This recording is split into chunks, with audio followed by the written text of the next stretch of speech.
Belajar bukan belajar wudhu sudah puasa, bukan hanya itu, belajar bahwa kita ingin menjalani kehidupan ini dengan sebahagia mungkin, kehidupan ini dengan sebaik-baiknya, sehingga kita harus mengerti makna apa sebenarnya. Kalau sakit itu nggak bagus, maka Allah tidak ngasih contoh ya, Nabi yang sakit 17-18 tahun, itu kan berarti saking bagusnya. Makanya Nabi dan sahabat besar itu dua model sakitnya, model wafatnya. Yang pertama sakit, yakni Rasulullah dan Abu Bakar. Kalau yang tiga itu syahid, ya. Yang satu pakai K, yang satu pakai H. Sakit dan syahid. Ya. Umar bin Khattab syahid, terbunuh. Kemudian dan sujudnya ya. Kalau mau berani mah sujud, Nabi nggak mati dalam keadaan sujud ya. Berarti apa? Kalau berani sakit sama sakit. Selain dua itu doanya jangan mudah-mudahan saya mati di tanah suci, nggak usah juga. Nah, jadi kalau selain sakit dan syahid, menghadapi sakit dan syahid, ya minta mudah-mudahan husnul khotimah, husnul khotimah. Ya kan kita nggak tahu, jadi kita nggak bisa. Oh dia ketabrak motor itu mewakili dua, sakit juga gitu ya, semua. Jadi artinya husnul khotimah itu jangan dilihat apa pas sujud, pas itu enggak. Bahkan contoh yang nyata tadi nggak sedang sujud, Nabi wafat tidak sedang sujud, sedang sakit ya. Abu Bakar wafat sedang sakit. Jadi sama aja dia, walaupun keadaannya sujud, dia sedang tidur, bukan sedang bersujud beneran. Yang mantap kan kalau sujud itu sedang mohon ampun, itu kan berarti itu husnul khotimah.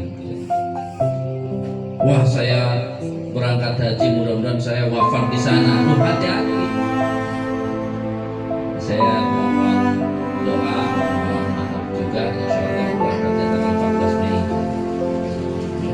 di gelombang 1 Kota Tubuh ya. 24. Kalau yang tanggal 4 itu kabupaten. Jadi insya Allah. Kenapa saya katakan? Karena Allah Subhanahu wa Ta'ala di dalam Al-Quran sendiri, orang haji itu tetap dibagi dua. Ada nggak yang di sini kalau buang air nggak ikhlas? Ada nggak? Jadi ulama dulu kan kalau bicara ikhlas, tolong seperti orang buang air. Kenapa? Kenapa kok ibu merasa lega? Karena manfaatnya buat kita sendiri. Sama. Kenapa orang dulu mengatakan bukan menjelekkan amalnya, tapi amal yang sudah dilaksanakan seperti kotoran yang sudah dibuang. Pernah nggak ada ibu-ibu ngobrol, saya hari ini agak gede, ada kacau. Saya warnanya hitam gitu, kan nggak ada. Jadi itulah amal mereka, karena ya kayak dia nggak kotoran, nggak berani menceritakan karena apa? Ini malu, masa cerita nggak ada. Jadi orang yang infak itu kan sebenarnya kalau dia sudah ngerti, yang beruntung yang berinfak, yang untung lebih besar. Yang menerima infak cuma dapat manfaat di dunianya. Sehingga apa? Ya orang-orang yang latihan infak harus ngerti hakikatnya, karena balasan dari Allah jangan yang balasan 10 kali lipat itu mah yang masih kelihatan di dunia itu nggak ada apa-apanya. Yang balasan besar dari infak itu adalah yang di sisi Allah. Kelihatannya kapan? Pas sebelum wafat itu. Banyak gitu. Jadi ini yang harus dipahami oleh kita. Jadi waktunya memahami ya hakikat hidup ya. Hakikat hidup itu adalah mati itu sendiri. Makanya ya kita ini jangan cuman semangat infak tapi nggak ngerti hakikat infak, sehingga gampang banget kegoda. Karena kalau kita sudah bicara infak, padahal apa? Nanti balasan itulah yang sesungguhnya ya kita sesali kalau tahu balasannya begitu. Saya pengen masih punya banyak lagi. Jadi ini menjadi gambaran.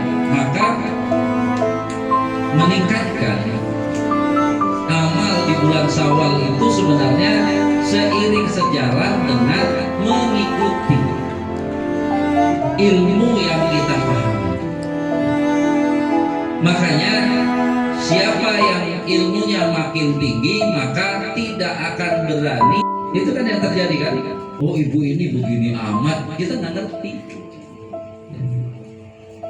Ya kalau ya maka kan banyak saat ini gitu ya. Kalau kita sebut hidup di dunia ini, kalau kita tidak terus menyadari maka kita akan mengikuti gelombang dunia ini, yang gelombang dunia ini nggak selesai-selesai, nggak akan selesai. Sehingga saking mengertinya sampai-sampai banyak orang yang tadi misalnya berpesan, tolong walaupun saya nyumbang ini nggak usah diceritakan ya, biar latihan, cuman saya yang tahu. Ada yang seperti itu, sudah melatih saya menjadi sesuai dengan yang Allah suruh. Makanya kunci dari keikhlasan itu adalah ilmu tadi. Orang di Indonesia emang repot. Ya nggak apa-apalah saya. Ya kok ibu nggak ikut nyumbang? Ya saya nggak akan nyumbang kalau saya nggak ikhlas. Kan repot. Jadi saya akan nyumbang kalau ikhlas. Ya repot. Karena namanya ikhlas itu kan ilmu itu harus sudah sampai kepada amal. Setelah beramal baru bicara ikhlas. Ya kalau nggak ada amalnya, apanya yang mau diikhlasin? Jadi makanya ulama sahabat dinyatakan ya, bahkan bertanya gimana saya infak biar ikhlas. Ya infak aja dulu, nanti insya Allah dengan ilmunya jadi ikhlas. Ya orang. Makanya kalau caranya ilmunya tidak sesuai dengan yang diajarkan oleh Allah, ya susah untuk dapat ikhlas. Boro-boro dapat ikhlas, jangan-jangan malah dapat murka Allah. Kan ibu gini aja, ada 2 anak, ibu disuruh tolong ya bersihkan piring gitu ya. Nah yang satu itu udah ngerti ilmunya, yang satu nggak ngerti ilmunya. Yang satu ngerti ilmunya, bersihin piring itu piring kotor, dicuci pakai sabun terus dibilas biar bersih. Maka dia apa? Ya itu ikhlas karena ibu ya ridho rela. Yang satu udah nggak belajar ilmunya, langsung dibebaskan, nah, terus disapu dibuang, bersih juga piringnya. Tapi yang satu karena caranya enggak, yang penting Allah ridho dari mana dia ngerjakannya aja asal-asalan kayak anak tadi, bersihin piring, sapu lalu buang, bersih piringnya, tapi nggak ada. Jadi itu orang-orang yang ngaco, nggak berilmu tapi mencoba melakukan itu pasti melakukannya ngarang. Ya kalau ngarang Allah nggak akan dia ngasih, nggak akan ngasih pahala, nggak akan ngasih penghargaan. Jangan ngomong ikhlas, cuma berarti semaunya sendiri, bukan ikhlas. Yang disebut ikhlas itu kan apa? Mengikuti apa yang Allah tetapkan, mengikuti apa yang Allah tentukan. Makanya melakukan apapun ya kita harus terus belajar agar sesuai. Nah orang